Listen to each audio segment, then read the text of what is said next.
Friends இப்போ வந்துட்டு நாங்கள் பார்த்துக்கிட்டிங்கன்னா இங்கே பார்க்கு பன்னார்கட்டா பார்க் வந்திருக்கோம். இங்கே பயாலஜிக்கல் பார்க்கு. அங்கே வந்துட்டு பார்த்துக்கிட்டிங்கன்னா இப்போ ஜிராஃபி பார்க்க போகிறோம்.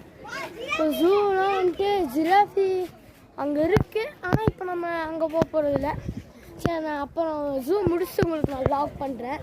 ஏன்னா இங்கே ஒரு அனிமல்ஸ் டைகர் அந்த மாதிரி இருந்தால் நான் வ்ளாக் பண்ணுறேன் உங்களுக்கு. Bye friends.